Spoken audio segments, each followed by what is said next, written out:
Here, linebacker Justice Galloway-Velazquez getting ready to make his Northwestern State debut Saturday at UL Lafayette. Justice, let's get into a little bit of your story. I think a lot of people saw what happened with Tyler Vanderwall. Last couple of years ended in injury with him. Similar story for you. How eager are you for this season opener and to get out there and hit somebody not wearing purple and white? Man, I'm very eager. During the last couple of years of my collegiate career, I've been dealing with a lot of obstacles and a lot of trials and tribulations, but I pushed through those, and I'm just here to make my debut as a Northwestern State Demon now, and I'm here to give it my all. What did that teach you going through? You mentioned the trials and tribulation. What did that teach you on and off the field? Perseverance, determination, having that corner that you can lean on and depend on. That's really big. I had to play a mental game with myself as well, dealing with those tough times. And, it's not easy as a football player to go through those times, especially alone. But like I said, when you have that corner to lean on and you have those people to talk to, it definitely helps you get through those. Who were those people for you? For me, it was my parents, it was my coaches, and then last but not least, it was my teammates. I didn't know being around those guys that much would help me and uplift me as much as it did, but trust me, being around your peers will definitely help you get through those tough times. You came to Natchitoches from North Carolina, where you played with Coach Glosser for a couple of years at Campbell. How much did that relationship play into you coming here? I mean, it was big, man. I had my first linebacker coach at Campbell for a couple of days, and then he ended up getting a new job. And Glosser came right in, and I knew from the jump that, he was a great guy, good football guy. Had his own terminology about football, had his own ways of understanding things, and I knew from the get-go he was going to be our DC. And once he got that job, I said, I told you, man, from the first day it was going to happen. And then come the second year together, I ended up breaking the tackling record at Campbell, becoming an All-American, first team all-conference, and just being the face of the program down there, which really helped me. And he was a big part of that success. And once he parted ways, I said, man, why not come back and meet up with my old guy? Because we actually had some tough times off the field too that made us closer together as players and coaches. And I love that man to death, and that's why I'm 14 hours away from home. He's not the only one from Campbell that's here. You've got a guy that's going to be playing right behind you, and Peyton Willard. Yeah. And again, kind of a familiar feeling with him, I would imagine. Oh, definitely. We definitely made plays together at Campbell.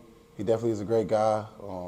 P5 guy, has a good head on his shoulders, a good body out there to play safety. He can fill the holes in that we need, can cover guys. So he'll definitely help us out tremendously this season. Let's talk a little football now. The blend of this team, so many newcomers, so many guys that are back. We got one sitting over here, but you're one of the new guys. Yeah. How quickly did everyone seem to kind of come together? Because it looks like chemistry with so many guys, even so many guys coming in the summer, seemed to form pretty quickly.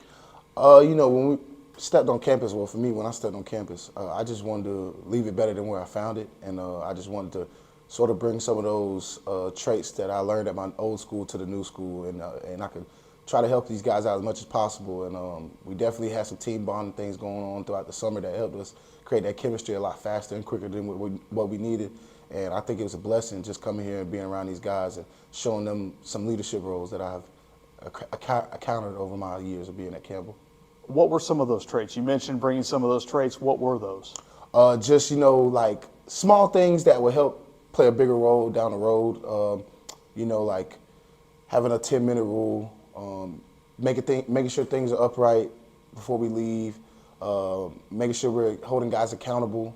We got accountability partners. So just making sure everybody's doing their job and you're not just worried about yourself, because that's how you make the team better. So attention to detail. Exactly.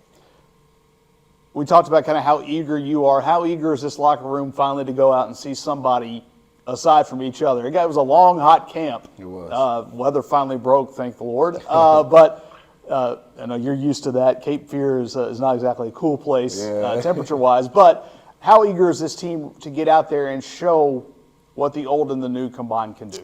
I think we're very eager. I think we're very antsy just because we know that this team is better than the ones in the past, and we built that chemistry, and we're just ready to really put it to the test and see exactly where we're lacking at to make us even better. I think that's where we're really tired of hitting each other. We're ready to hit somebody else. We mentioned the first couple of seasons, or last couple of seasons for you, ended short of a full season. Have you and Tyler talked about that at all? I mean, kind of your somewhat twin journeys to here? Oh, we definitely talked, and what's crazy is we had these talks in the middle of running 110s. You know what I'm saying? We're dead tired, can barely breathe, but we had these talks a little bit out there, and he told me like, I'm here now, and I need to make the most of it, and I need to be a good leader for these guys. And I told him I expect the same from you, man. Justice, thank you for your time. Thank you.